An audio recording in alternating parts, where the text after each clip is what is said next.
Okay. I'm going to keep the door open because I think it's going to get hot in here. So I guess the people outside will just have to deal with me talking. So project number 4 is due now. If for some reason you're unable to get to me, please let me talk to me after class. Anticipate giving you project number 5 next time, which will be over chapter 5 material. Test number 2 is then on Thursday, November 15th. Now, by request, I will actually start the revision for the test next time. But it will have to be after we finish Chapter 5. So I think we'll get pretty close to finishing Chapter 5 today, or at least I originally had thought we would. So, you know, maybe maybe we'll be able to do half the review next Thursday. We'll just see how things go. So what that means, though, then to you is that, you know, if you do have questions, it would be a good time to start formulating the questions and bring them just in case you need to ask them next time. Are there any questions, though, right now before we get going? I think you already answered this, but is there any portion of Chapter 6 on the test? No. Okay, so we left off last time on page about 526. And last time we talked about this percentile interval. And, you know, we saw that the percentile interval itself is, you know, fairly easy to calculate in terms of, you know, basically what we're doing is this. We're taking g hat inverse of alpha is less than theta is less than g hat inverse of 1 minus alpha. Now, you know, that's if we knew, you know, the exact resampling distribution for T star. You know, usually, though, we're going to have to actually take resamples. And so in the end, what we end up doing is taking the r plus 1 times alpha ordered T star as the lower bound, and the upper bound is the r plus 1 times 1 minus alpha ordered T star. In the derivation of this particular interval, we had to assume that there exists some kind of transformation out there, which we don't necessarily specify, but we say that there's some kind of transformation out there that's going to allow, let's say, h of t star, or let's say actually h of t, to be a symmetric distribution. Also, we assume that h of t itself was basically an unbiased estimator of h of theta, or phi for short. So, I mean, those are some assumptions. And, you know, due to some people pointing this out to Efron in 1987 wrote a JASA paper which said, okay, well, let's try to get away from some of these assumptions to see if maybe we can come up with a better interval. And that's where he came up with this BCA, bias-corrected accelerated interval. Turn off my spell check too.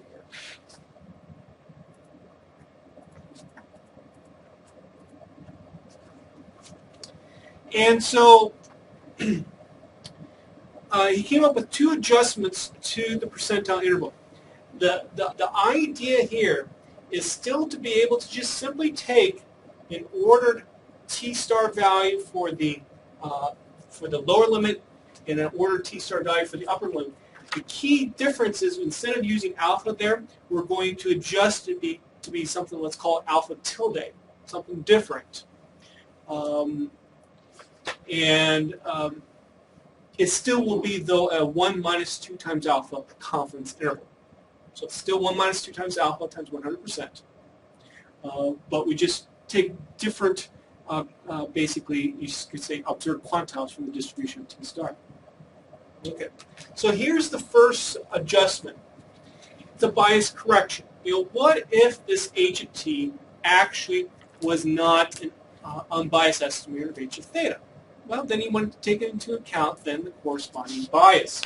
So let's say that there is some transformation out there, h of t, such that h of t minus h of theta is a normal distribution, standard normal.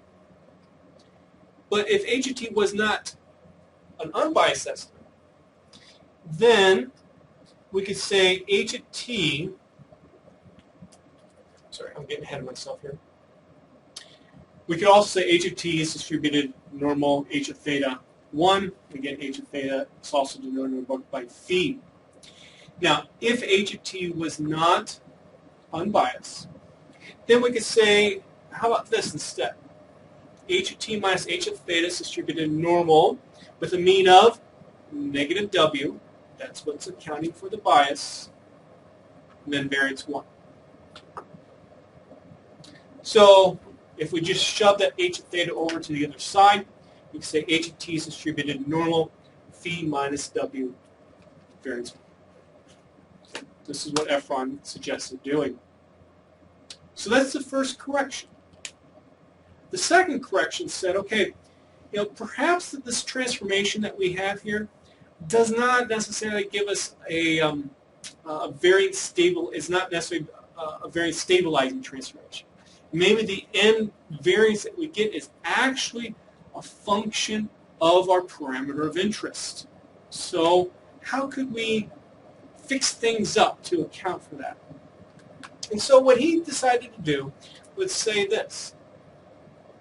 H of t minus H of theta is distributed now normal.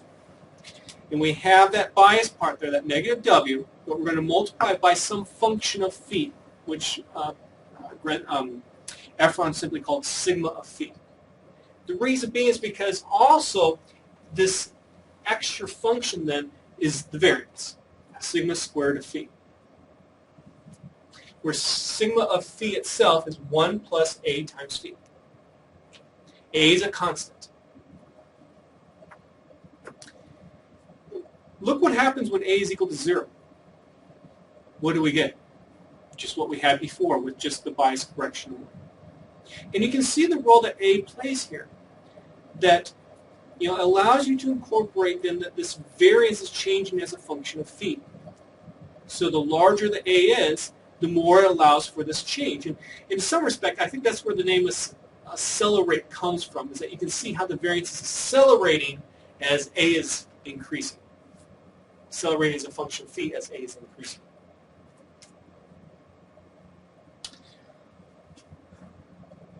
Now, both A and W are constants, but we're going to have to estimate them because we don't know what they are. And so we're going to spend some time today talking about how to estimate them. But given this setup then, what we end up is with basically a better interval.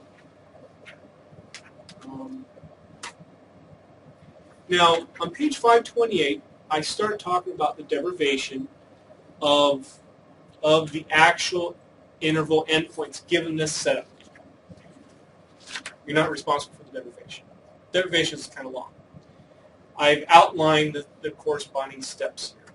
You're welcome to look at it. It's kind of interesting. I basically took parts of what Davidson Hinckley said, and I don't think that they go into as much detail as they should, and also then combine it with what Efron does in his JASA paper.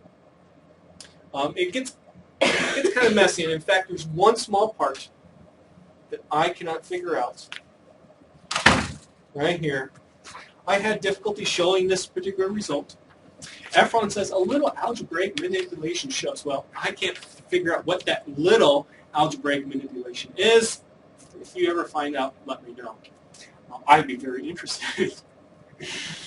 But in the end, what you are responsible for is this. This is what the lower endpoint is. So remember how we denote these endpoints. Theta hat sub alpha means our lower endpoint for our interval for theta. And look what we do here. We go to this G hat inverse, the inverse of the CDF. Let me actually do a split screen here with what I started off with, so I can relate it to the percentile interval.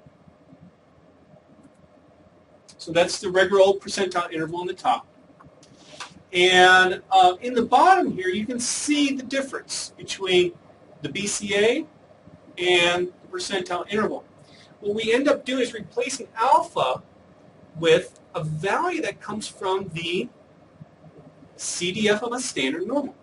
Remember how some of the original, how the bias and this acceleration thing came about? Remember how we had that normality there? So we're not exactly assuming normality. We're just assuming that there's some transformation out there that leads to it. And the end result then is that we end up working with a standard normal CDF. And here's the part where the bias correction comes in.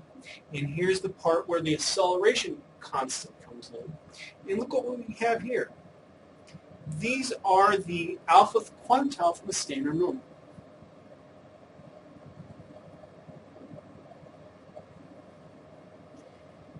So, again, basically, alpha in our percentile interval is replaced by this quantity coming from a standard normal CDF.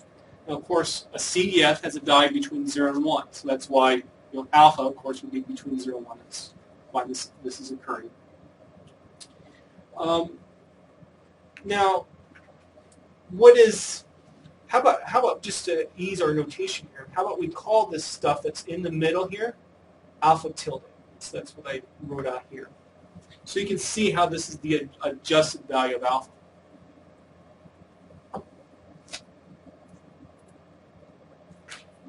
Now, of course, generally speaking, we're not going to know exactly what G hat is, so we're going to have to actually take 3 samples. And so what that means then for us is that we're going to take order values of T star. And for the lower bound here, we're going to take the R plus 1 times alpha tilde ordered value.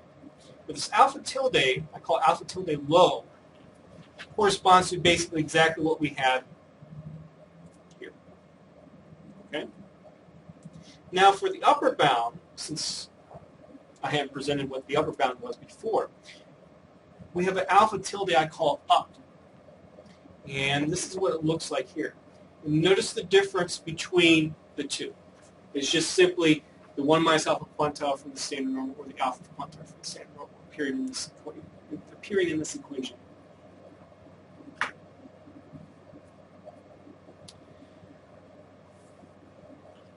Don't replace that alpha tilde up with 1 minus alpha tilde low. Okay? Don't do that because you will not get the right answer. And we can see here how if A is 1 and we have no bias, W is 0, then we just get our usual alpha level. Thank you for bringing that up. Yeah. I mean, look what happens if this W was 0 and A was 1 or 0. Look what happens there. You just get back to what the percentile interval was.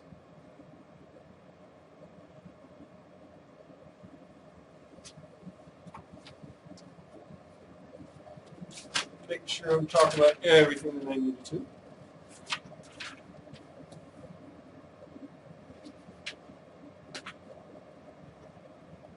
Okay, so let's talk about how to calculate this W.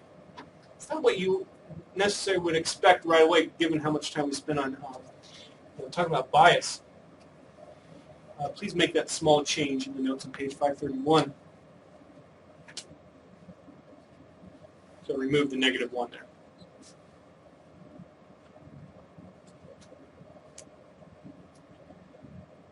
So Efron said, okay, let's let W correspond to now the inverse of a CDF of a standard normal evaluated at G hat of T. In other words, when we actually have to take the resamples, what we do is this. We take the number of these T stars that are less than or equal to the original observed value of T over R plus 1, plug that into the inverse of a standard normal CDF. And look what this is basically saying. We're essentially looking at the position that T is in the distribution of T star's distribution. And depending upon how far it is from the middle, or let's say the median, that's then corresponds to how much of a bias correction there is. And that kind of makes some intuitive sense. that if t is right at the median, look what's going to happen. You're going to have this guy essentially be 0.5, right? And 0.5, where the inverse of the standard normal CDF evaluated 0.5 is 0, because the standard normal CDF is, or the standard normal distribution itself is centered at 0. So the farther that t is from the center, the more of a bias correction there is. So, it makes intuitive sense to do that. So what is A? Now this is a little bit more difficult. A says that this is 1/6 times the skewness of the first derivative of the log likelihood function evaluated at theta hat.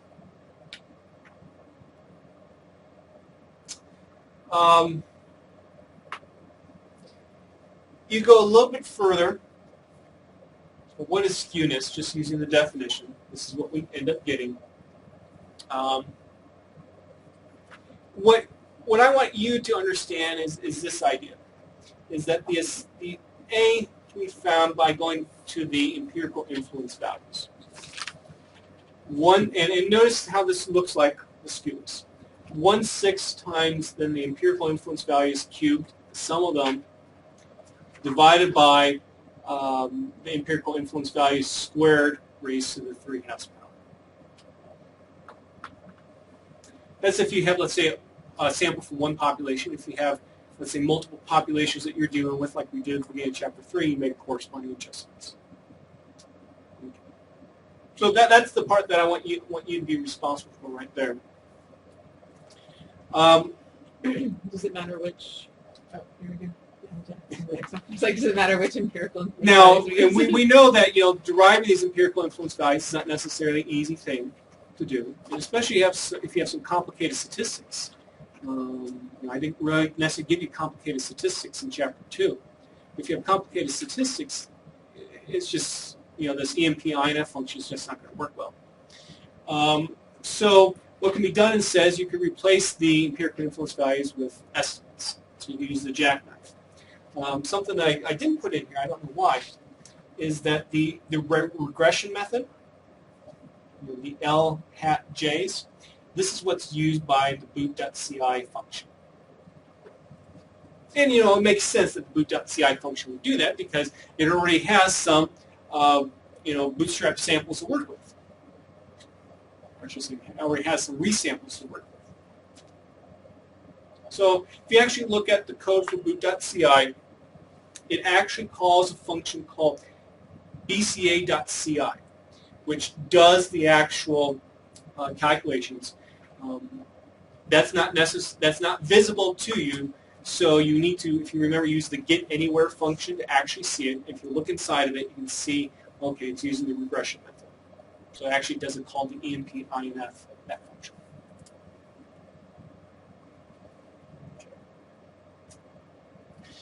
Now, there's some problems that can pop up with working with these BCA intervals. Let me do a split screen again here. Okay.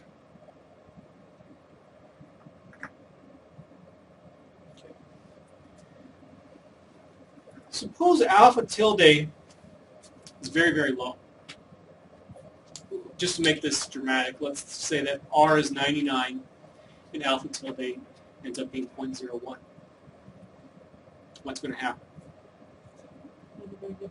Yeah, you're not going to get a very good estimate. If alpha tilde is 0.01, R is 99, you're going to get basically that lower limit is going to be T star, the smallest T star value in your resample. So you can see that, since this alpha is being adjusted essentially, that we're using, you can get to extreme quantiles in your distribution. And we know from experience that when you work with extreme quantiles with the distribution, especially if it's a skewed distribution, you might not get good estimates for that extreme quantile. So that can be a problem. And in fact, in Chapter 5, you're going to see some things pop up that correspond to that. I'm sorry, did I say Chapter 5? Or did I say Project 5? In Project number 5, you will see that happen. Because you're going to be doing confidence intervals for sigma squared again. And as you would expect, sigma squared, the estimate has a skewed distribution. So you got to be careful. What can you do when that happens? Well, the authors of our book said, well, just take the extreme value, and that's maybe the best you could do. I guess what I prefer to do is, well, we can take larger resamples. It's not that difficult, so why don't we go ahead and do that? But it gets to a point, though, that, how many resamples are you going to actually really need to take? And so you might actually end up having to resort to what they say, and that is to take the extreme values of the T-star distribution.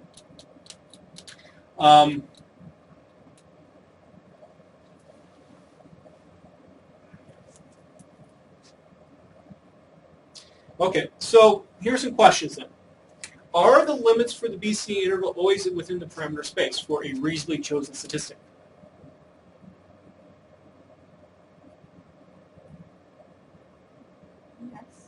Yes. Yes, they are. Why? Well, because look what you're doing. Just like with the percentile interval. You're just simply taking, observed values of the T-stars.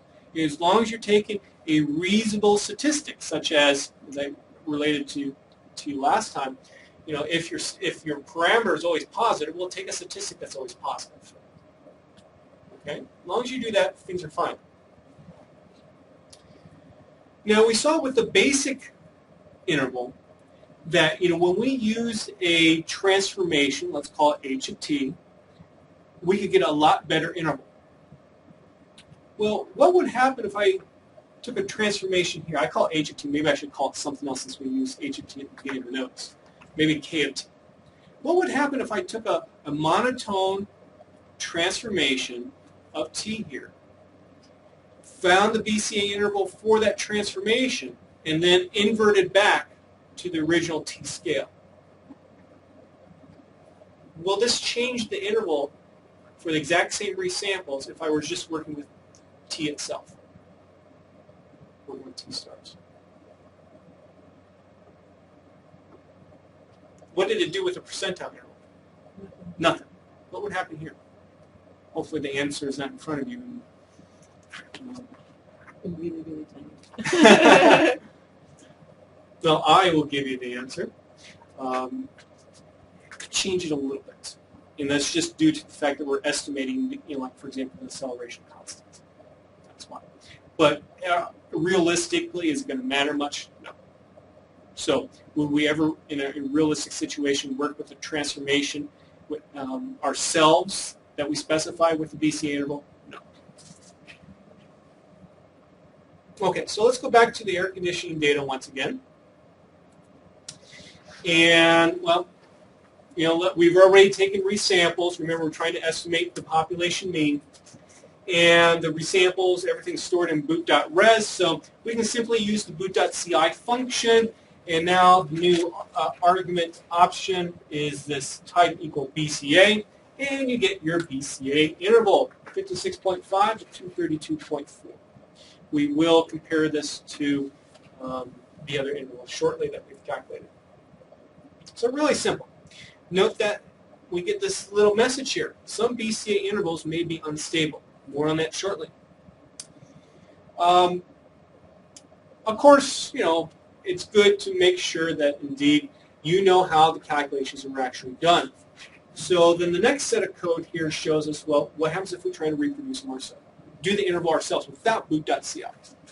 Note you are responsible for this. You can put this on a test. So first of all, we need to come up with the empirical influence values.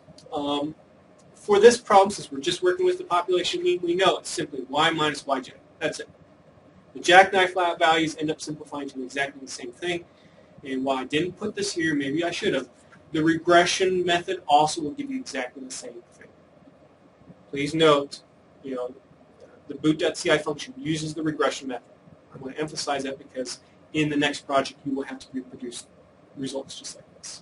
And you need to use the regression method. Yeah. How many confidence intervals do we have to statistics? The same one? With boot.ci? Yeah. Well, you always just get one. I mean, depending upon if you specify percentile and BCA, of course, you get 2 intervals, but it's for the same quantity. But let's say you wanted intervals for more than one parameter. What you would have to do is use a boot.ci twice. I'm 95% confident of that. If you remember, there are arguments in boot.ci that allow you to specify where your statistic is in boot.res. So boot.res $T, comma 1 indicates, okay, it's in the first column. If it was in the column 2, put column 2 there instead. So then the acceleration constant, I just simply take our little formula that we have there, ends up being 0.09, so notice it's not 0, so we're going to see some adjustment. What about the bias correction? Well, how about we look at what's the position of T relative to the T-star distribution? So I just simply look at all my T-stars, essentially what proportion more or less than T, we get 0.536. Applying this now, if you remember with the transformation, let me actually put this up here. So this is what I'm doing in the top portion of the screen. Then I can use the Q norm function to get the inverse of the standard normal, and I get 0.0903 for W. In the book, they actually get a W very similar to mine. Obviously, it's not exactly the same because they didn't use the same resamples. Okay. So what I'm going to basically do is reproduce table 5.4 in the book. What they list out there, and you can look at it after class, is they list out there for a number of different alpha levels what the corresponding interval limit would be. So what I mean by alpha levels, I'm talking about 0.025 quantile, 0.975 quantile, something like that. Those quantiles. Okay. Now, in this particular table, they define something called Z tilde, which is essentially just this right here. So all I'm going to do is just simply add W and this quantile from the standard normal together. Alpha tilde, then just simply use that corresponding formula, and then find the corresponding, I use a lowercase r there, that just simply means which position in the order T star values to find. Okay, so r plus 1 times alpha tilde, we get this. Is everyone with me on this? Okay. So when alpha is 0.025, that says take the 67.77th ordered value of the T stars. Will we be able to find the 66.77th ordered value? No, we need an integer there. So what can we do? One conservative thing would be to take the 66th value. Why? Why do you think that would be the conservative thing? It's more extreme. More extreme. It's going to give us a wider interval in the end.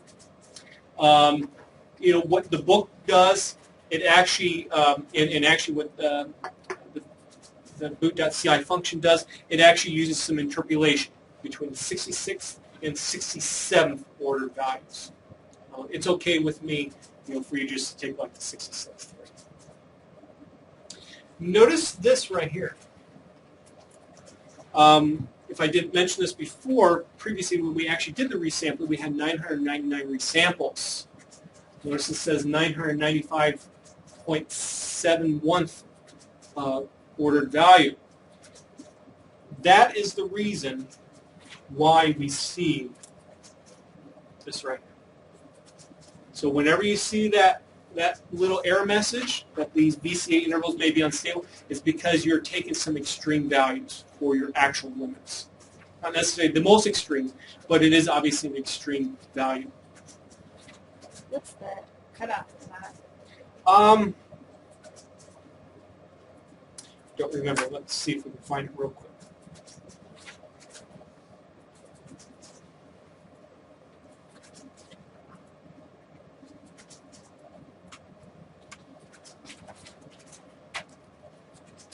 I know I was looking it up the other day, but I don't remember what it is.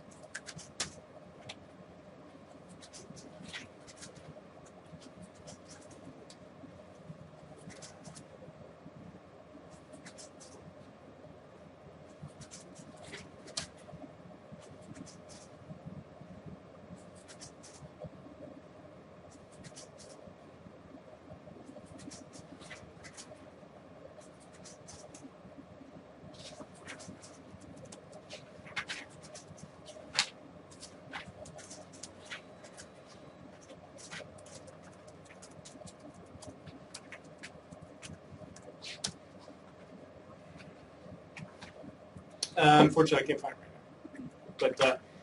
But it's a reasonable value.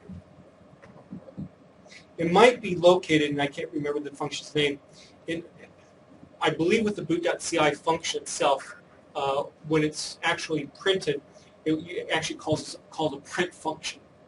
And there's a particular print function, unfortunately it's hidden, that it calls at where that error message would pop up.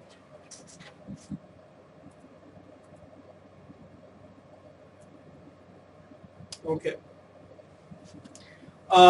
So what can we do? What I decided to do was simply, let's say I sort all my T-star values. Don't forget to sort. I've done this so many times before where I didn't sort, and I'm wondering why my results don't agree with boot.ci. It's because I forget to sort my values first. So please don't do what I do, or don't replicate the mistakes I've made so many times before. So sort the values, so you get the order of T-stars, and then notice what we're doing here in this brackets. We're using the ceiling function of R. What that says, okay, let's go up to that next highest integer. I did that because I wanted to show you both the next highest and also next I also used the for function as well to get the one right below it.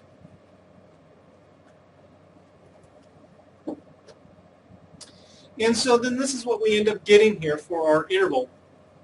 So in the boot.ci, in the implementation of boot.ci, we got 95% interval limits. So that's why I'm looking at alpha 0.025 and 0.975 there. And let me do with the split screen, let's take a look at what boot.ci gave us. So 56.5 was the lower bound. So we know that our calculations are right because notice how 56.5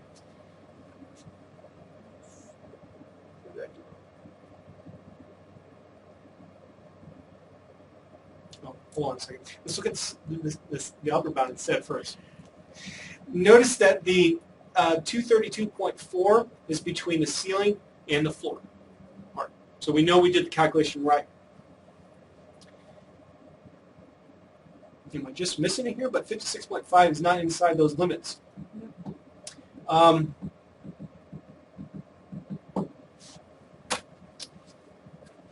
I will look into it.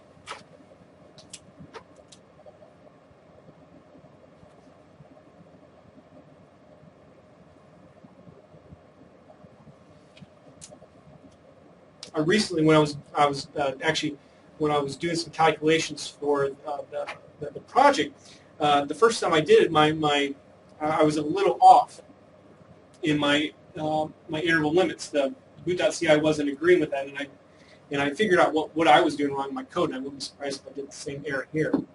But let's take a look real fast at these ordered values.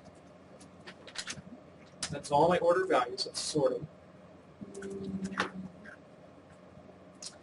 And let's see now. So I wanted 66 and 67. So let's go down to 64 all the way up to 69. And let's get the interval limits too.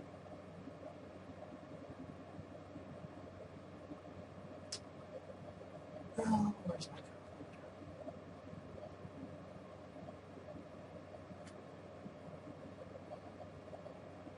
wrong program.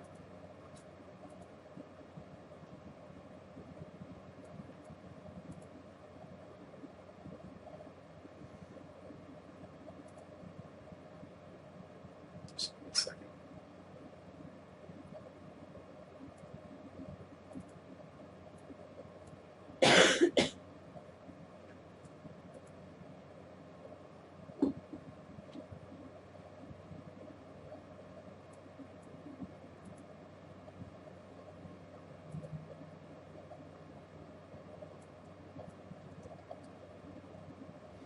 Okay, so 56.5. So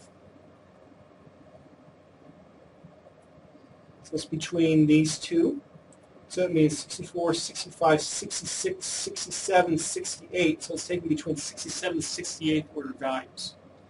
And we said What did we say? Between 66 and 67. Okay, so we did say between 66 and 68. Oh, I'm sorry. 67, 68? Yeah. So for some reason I'm off by 1. I'll look into it and see if I can figure out what's going on there. Probably just a small calculation here with respect to W or A.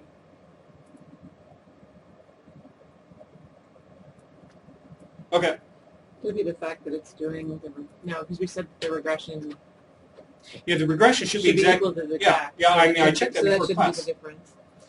It's just probably a very, very small difference between how they're doing the calculation and how I'm doing it. Not necessarily I'm doing anything wrong. It's just mine's not necessarily matching exactly what they're doing. Okay, so let's move on. Let's take a look at then a comparison of these intervals. So all I did was just simply all the intervals that we did in terms of the non-parametric setting. Found all the intervals and did a plot of them. I think we've talked about the strip chart function before in this class. That look familiar? No. Okay. Yes, right. That was my other class. So what I have here is I have a data frame that has method, lower limit, upper limit. Okay, and I just want to simply see these intervals in a graph. So I use a function called strip chart. And if you're familiar with what dot plots are, this essentially will allow you to do a dot plot. I simply say for my x-axis, I want the lower limit printed or plotted. Now my y-axis, I want method, the confidence interval method. Vertical equal false, meaning I want everything to go across horizontally. And use a plotting symbol of a left parentheses. And so that's what will give me these left parentheses here. I do a similar thing with strip chart again, where I say add equal true to get the upper limit. Put some nice grid lines in my plot, and then I use AB line function to draw a vertical line at the value of t. So this is the observed sample mean. Okay. So some comments then. We can see, for example, the studentized interval is the widest, both with and without the transformation. Transformation is the log transformation that we looked at before. And this agrees to what I've said in the past. The studentized interval, while it's good, it's one of the best. It will most often be the widest interval. We can also take a look at the percentile interval and the basic intervals. This one and this one. Notice how they're basically a mirror image around t. Because remember how they are the exact same length. Okay.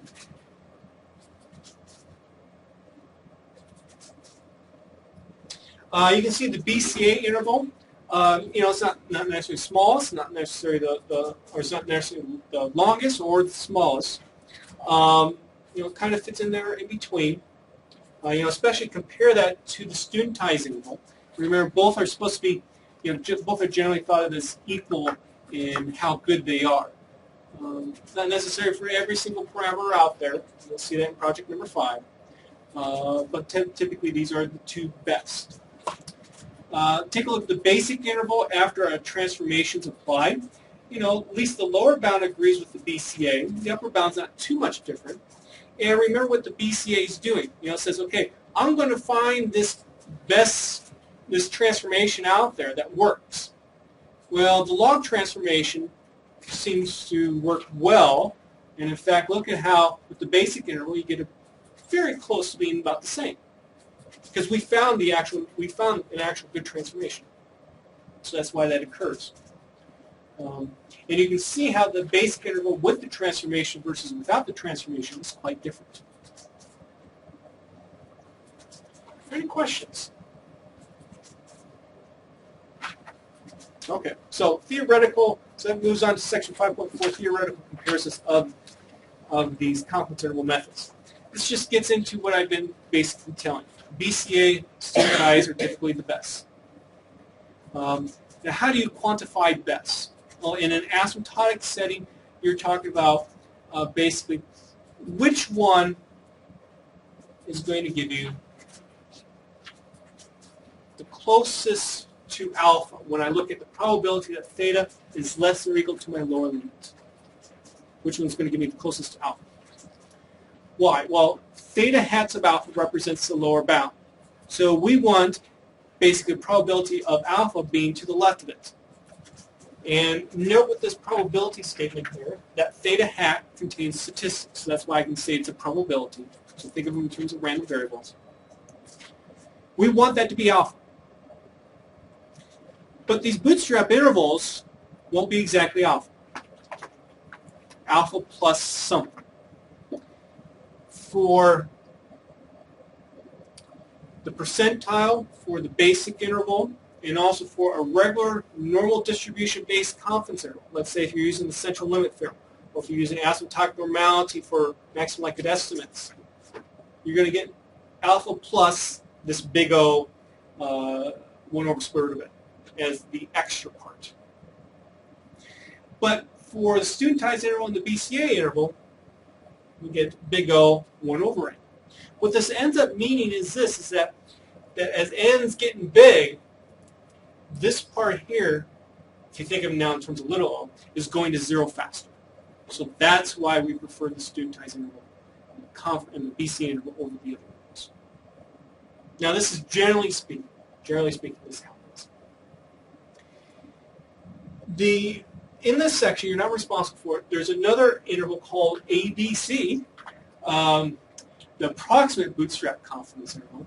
And this actually is a confidence interval where it's a bootstrap interval, but you don't have to take resamples. You can see it if you want. It's trying to approximate what the BCA is doing. It's up to you if you want to look at it closely. Some other sections in the book, of course, we can't do everything. You can take a look at these if you want. The double bootstrap confidence interval methods in section 5.6. What they basically talk about is, okay, we know the basic interval, we know the percentile interval aren't as good as some other intervals. Well, maybe we could use then the double bootstrap then to help us pick better percentiles to look at for the distribution. And in fact, you can get accuracy in terms of like what we were talking about for coverage there, just as good as with the BCA or studentized interval if you use the double bootstrap.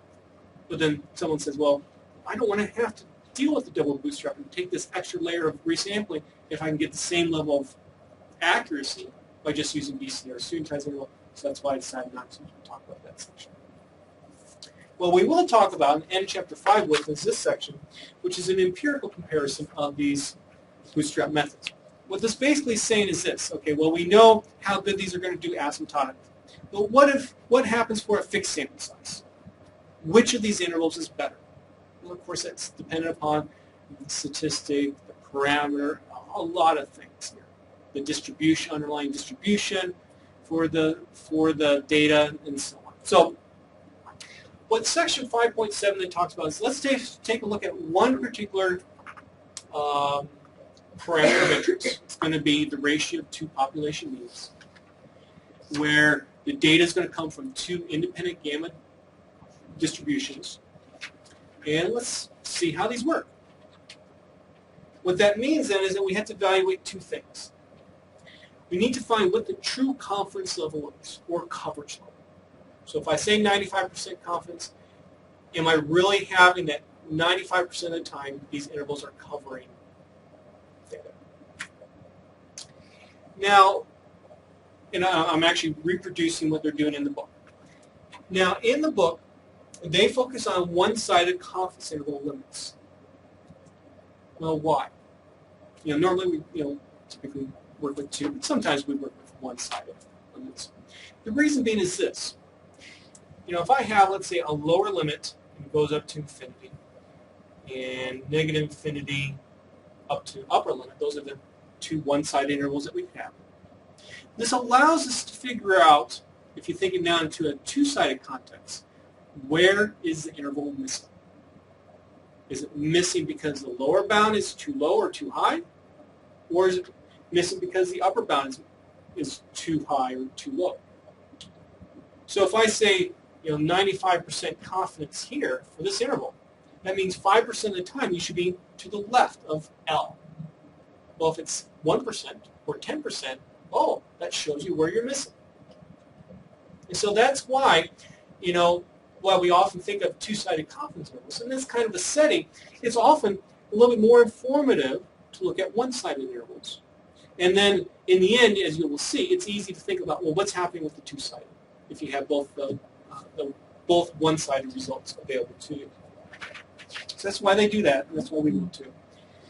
But once you have an interval then that, let's say, does get the correct coverage or does have the correct confidence level that's stated, and let's say if there's more than one interval, you need to say, well, which one's better? That's where expected length comes in.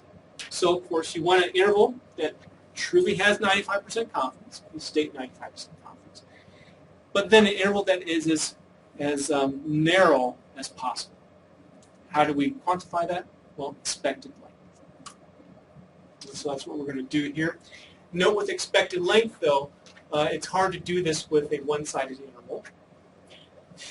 Infinity. Yeah. They're all infinity. What's going on here?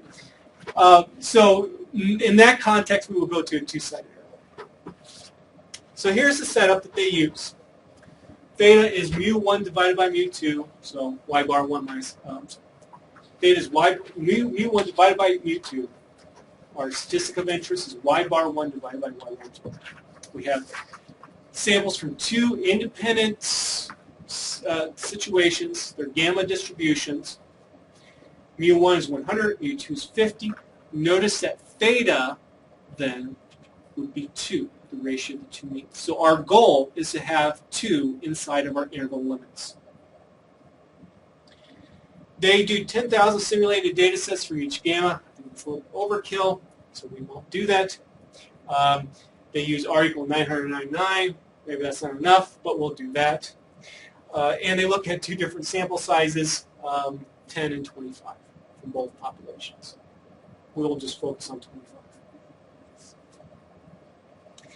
Now, in your own research, you might be doing simulation studies like this. And so I put this following point here.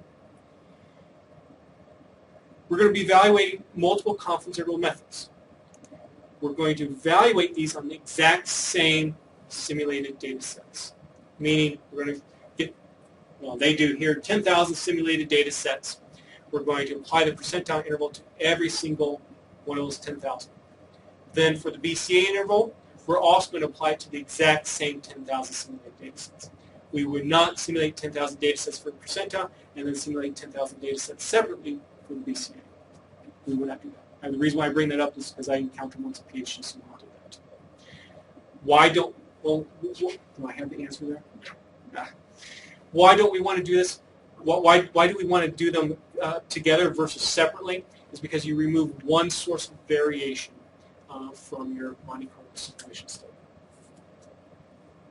Okay. So, we're going to specify a particular level of alpha here.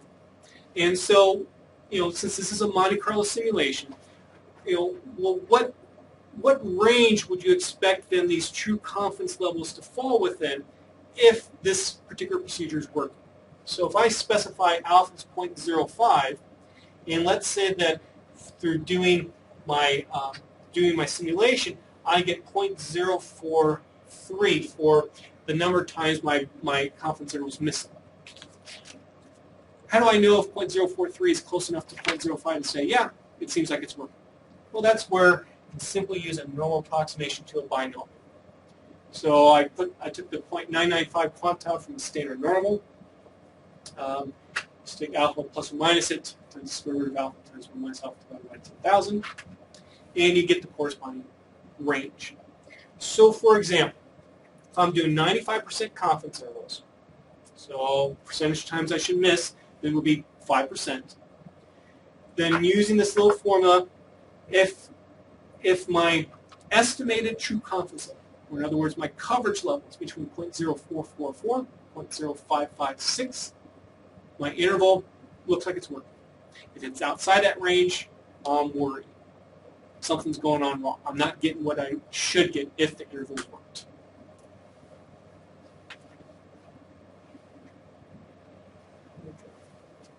So let's go ahead and now simulate the data.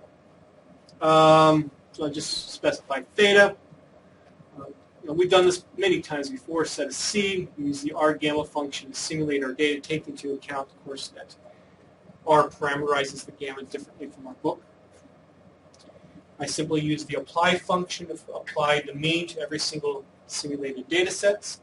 And here's a histogram of all the sample means, or the histogram of all the t's, the ratio of the two sample means that we get. We can see that this is a skewed distribution.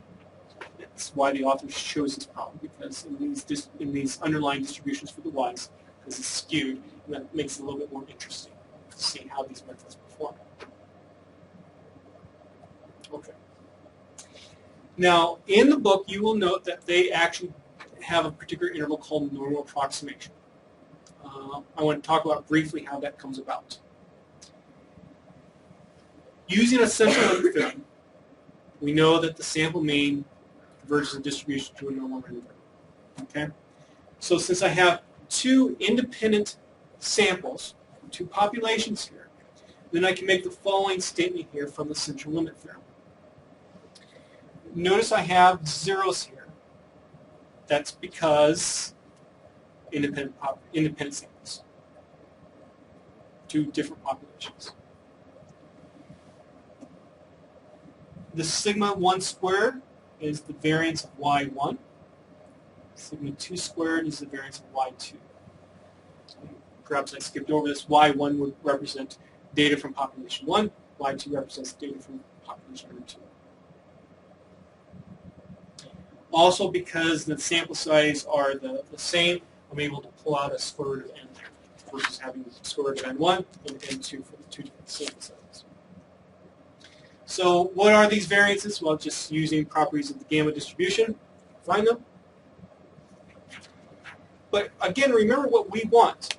We want the normal distribution, the asymptotic normal distribution for the ratio of the two means. This is where the multivariate delta method comes into play. Probably asked you this before, but 980, do you talk about the multivariate delta method versus just the delta method? It's a good thing to know, okay? Simply, you have some function. Let's call it g of mu1, mu2, and when you evaluate that as y bar 1, y bar 2, you get the stuff on the left-hand side. We're interested in that distribution. It ends up being a normal distribution. And all you need to do now, similar to what you do with the regular old delta method, is you take the first derivative of g. Since this has two parameters, it's going to be a 1 by 2 vector. Here's the first derivative again, transpose. Here's the original, let's say, covariance matrix. And just multiply it out. So that in the end, this is the variance.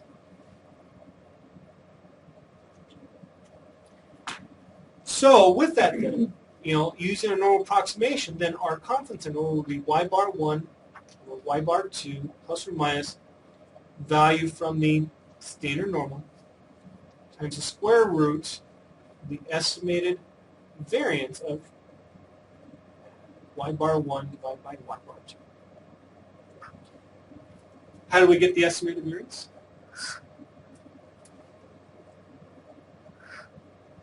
It's right here.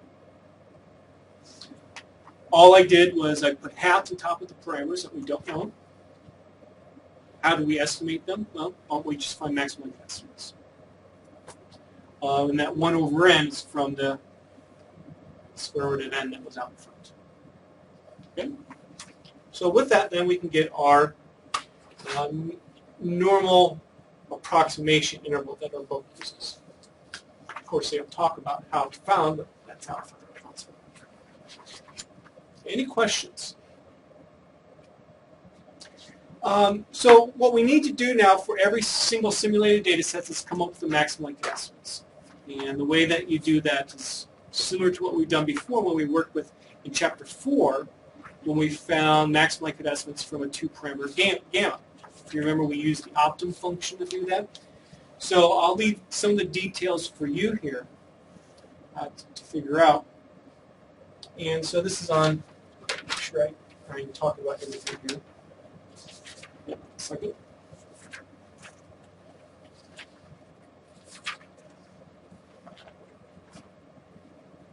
So for sample number 1, I can simply use the apply function, where the function I'm going to apply to every single sample is called find.s, which finds my maximum likelihood estimates.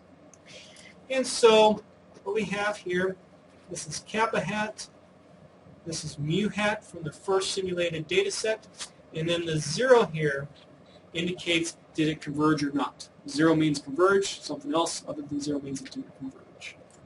And notice when I sum them all up, I get convergence for every single one. So that's sample 1, and for sample 2, we can do the same thing. And then we can take advantage of the beauty of R and its vector processing. So this mu1 dot hat is a vector of all my maximum likelihood estimates from sample number 1. Similar thing for mu2 dot hat.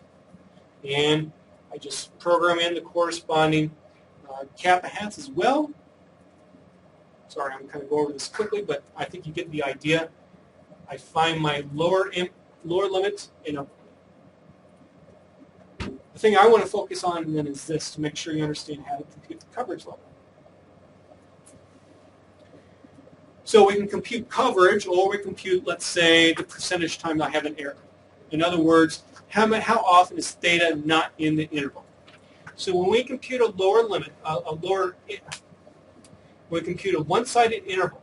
So should I have a lower limit, and I have positive infinity as the upper limit. What we want to know is how often is theta less than L. The way that I do that is this. Lower dot norm contains all the lower limits. I look at how often is it greater than theta. I put that into miss dot norm dot lower, and then I find a mean, 0.014. I might have failed to tell you before, I was probably going too fast, that the goal was 0.05. So these are 95% units. So we can see, while it's nice that theta's in there a little bit more than we would expect, but we want what we expect, and that is a 5% error rate, and we're not getting that. Look what happens with the upper limit, a 10% error rate. The goal was 0.05. So what's for a 90% interval, what is my estimated true confidence level for a two-sided 90% interval?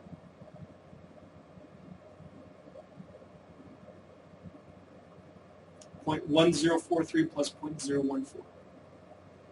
So again, for a two-sided interval, 90% interval, this is for a 95% one-sided, 95% one-sided. For a two-sided 90% interval, add the two coverage limits. So for the two-sided, we can see that we're getting close to what we would expect. But we can also see that this interval, though, is not performing, though, as much as we would like. So we want an we have basically an equal tail interval. And that's not actually happening here in terms of, the bottom limits. I'm getting tongue-tied now here because I know we're getting close to the end of the class. It's kind of conservative on the lower end, right? Yeah, it's conservative on the lower end. Thank you. Liberal on the upper end. It's interesting, when we all come together for a two-sided interval, we're happy. Too bad liberals and conservatives can't come together and do that.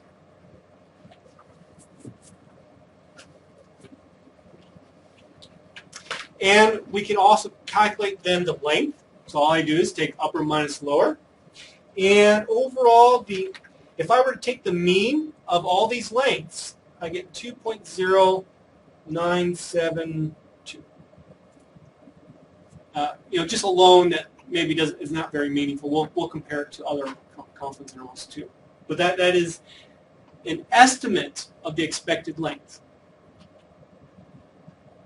Well, if you look back for your where you would expect if you had a 10% alpha level, this is actually outside, when you add them together, you're actually outside of that because the higher end is 0.1077 and 0.1183 here. So even though for our two-tailed 90%, we're actually have a higher alpha observed and alpha level. I'm sorry, I'm not following you. So in your table where you calculated where you would expect kind of your lower and your upper, if your alpha was really 10%. Oh yeah. The upper limit to that is Yeah. 0.1077, and this is actually 0.118. So we're actually a little, too big there to fall in. Yeah. So it kind of looks good, but it's really not really. I think also I'm putting in the context of what you're going to see on page 550, which is all the intervals that were examined. Right. And just to look ahead, you can see all the ones that I colored in blue. This is actually a scanned-in version of a table in the book. All the things that are in blue, sorry, I know it's blurry, represent times where we are not within the expected range. So, although often we're close, but most of the time we're not if you look across all the intervals. So, anyway, we'll talk more about that next time. Are there any questions? Okay, that's it for today.